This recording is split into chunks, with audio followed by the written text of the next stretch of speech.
I'm going to show you how to use Splice vocal samples the correct way. This 3-part formula will make your vocals sound unique and different than the 994,322 other producers that have used that sample. I haven't seen other videos sharing these specific tips, which surprised me because Splice is a huge part of modern music production. To do this successfully, I need to first reveal where Splice actually hides their unique vocal samples. The first part of the formula takes us to the Splice app or website where we can begin searching for our vocal sample. By default, Splice search results are going to show you the most popular samples. Notice when I search, these are the most often downloaded and used vocals. You want to stay away from these. So how do you dig deeper? How do you find the hidden gems that no one else is using? To start, I'm going to change the search results to random. This is now going to mix up every sample, which if you do look carefully, it gives us all new stuff we would have never had if we left the search results filtered by popular. To go one step further, let's look for vocals outside of your genre, key, and BPM. Most lazy producers are just gonna punch in exactly what kind of music they make or what they're looking for, and this is a mistake. Think about how many other producers are searching for tech house vocals in A minor at 126 BPM. Splice is now forced to serve you the exact same samples that they're gonna put in front of those other producers making the same kind of music as you. This defeats the purpose. To stand out, you need to be using samples that the producers around you aren't even seeing. Search in other BPMs, genres, keys, because you could always transpose the sample to match your scale or key. You could always adjust the BPM to match your own. Utilizing these specific search techniques will get you on the right path, but it's not enough. Unless we do combine it with the next part of the formula, which I believe is the most important part of this entire video. I want you to listen to this example and see if you could figure out what's wrong with the way I'm using this vocal.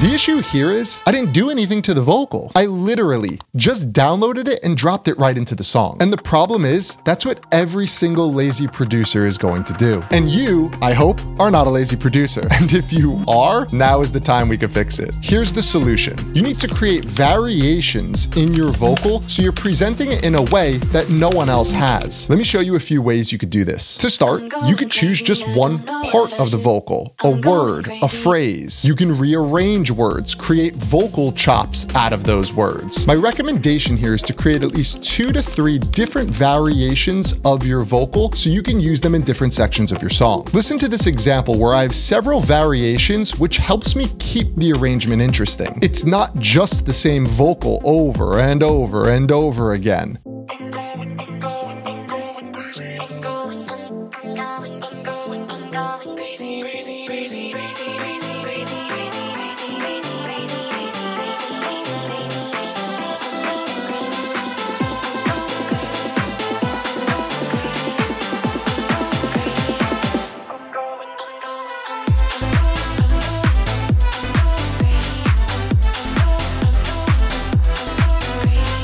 Another alternative would be to try and find 2 completely different vocal samples on Splice and combine them to make your own. Check this out. I'm going crazy, I don't know what I should do. And I'm heading out again like this will never end.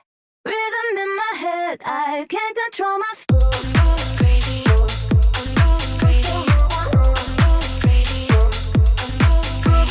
This is literally the secret to using Splice vocals. Because even if you chose a sample that someone else has already used, you're presenting it in a way that no one has ever done before, which makes your song completely unique. But we're not done yet, because there is maybe the slightest chance in the world that some lazy producer out there has slipped through the cracks and they've made the exact same choices and decisions we've made to this point. So we need to go to part 3 of the formula, which the lazy producer would never go to, and that is get feedback from Moose.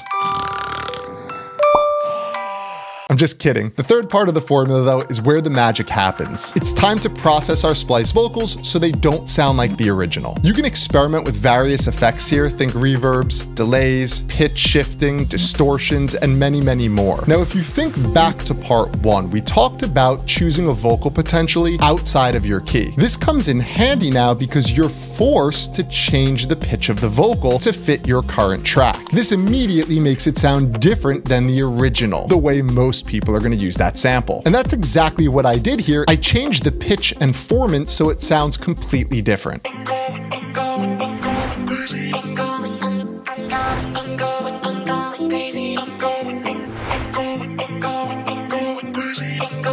Pretty cool, right? And if you listen carefully, I'm combining all 3 parts of this formula in the example. Several different unique vocal samples, they're chopped to create unique variations, and there's unique processing to make them stand out. I've just seen so many aspiring producers fall into the same Splice trap, and I just hope the tips here can help you avoid it. If you did enjoy this one, it literally means everything to me if you could leave a comment, subscribe to us. We want to keep helping you grow as an artist. And if you ever do want to work with us, I'm going to put it in a pinned comment below. You could apply to our program, or if you're just like, that, I'm here to learn on YouTube for free. I love it. I got you covered. Tap the video on screen right now and let's go over a very important topic that is going to help you get to the next level.